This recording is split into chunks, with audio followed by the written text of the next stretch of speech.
Hello, my name is Tricia Woolfrey. I want to teach you today a technique called EFT, or Emotional Freedom Technique. It's an excellent way of helping to manage your emotions and manage your energy. It's useful to use in preparation for a particular event, so maybe something that you're not looking forward to or you're nervous about. And it's also useful to bring down any negative emotions after an event. So, for example, if you've had an unpleasant experience or had an argument with somebody, then it's very useful in those cases as well. It's also useful just to do every day because it helps to balance the body beautifully, and it helps you to feel grounded and calm. There are some important aspects of it. First of all, what we're working on is the meridian channels of the body. These are energy channels which are invisible to the naked eye that run from the top of the head right down to the tips of the toes. And what we're going to be doing is stimulating those energy channels in the body by tapping. So I'm going to show you those points, and the first one is the karate chop, which is right here. So we're just going to be tapping each of the points. Then there's the crown of the head, the beginning of your eyebrows. You want to put two fingers right on the beginning of your eyebrow there, side of your eye, under your nose, under your mouth, your chest and your collarbones at the same time, under the arm, and back to the beginning. By the way, there are many forms of EFT, and this is what I think is the simplest and easiest to learn. And because it's simple and easy, then it's more likely that you'll be applying it on a day-to-day basis. The other important thing is to make sure that you get a phrase that accurately describes how you feel about a particular situation. So the best way that I can demonstrate this is just to talk about something that I use it for on a regular basis. I have a thing about call centres, and usually I dread phoning them because I can pretty much expect to have poor service, and I'm not very happy about it basically, and the less happy I am, then the poorer the service is, so it becomes a vicious circle. So what I try to do when I remember is I use EFT beforehand. If I forget, I use it afterwards, because by using it afterwards it helps to bring down any negative emotions so I feel calm after the event.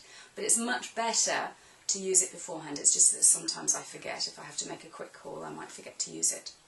So first of all, I've got to identify how do I feel about this. Now I can pretty much predict that what I'm going to be feeling is dread. So my sentence might be something like, I dread calling the call centre because they don't care. Now I'm sure that people who work on call centres do care about their jobs. It's just that my experience of them is it's as though they don't care. So I have to to say what I feel rather than what is right or what a court of law might agree with. It's just how you feel. When you use a phrase that accurately describes how you feel, that's when you really get the best results. And even if you want to swear in this, by the way, you can. If that's how you feel about something, then put that in there and you'll get really good results, although you don't have to swear, obviously. So I'm going to demonstrate it to you with the call centre example so that you can see it in motion.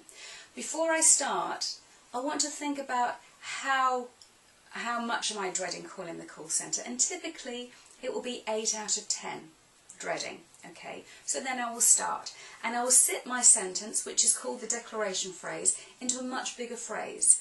It's not a much bigger phrase, a slightly bigger phrase, and I'll show you now. So, even though I'm dreading calling the call centre because they don't care, I fully and completely accept myself without judgment.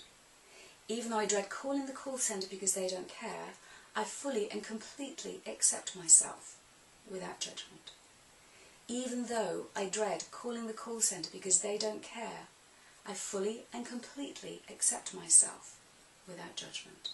That's what we call the setup. So you see I put it into a bigger sentence there and repeated that 3 times. Now I'll go to the other parts of the body with just the declaration phrase. So, I'm dreading calling the call centre because they don't care. I'm dreading calling the call centre because they don't care. I'm dreading calling the call centre because they don't care. I'm dreading calling the call centre because they don't care. I'm dreading calling the call centre because they don't care. I'm dreading calling the call centre because they don't care. I'm dreading calling the call centre because they don't care. I'm dreading calling the call centre because they don't care. I'm dreading calling the call centre because they don't care. Then I take a lovely deep breath in, filling my lungs completely, holding that breath to the count of 4, and then out to the count of 8. So let me demonstrate.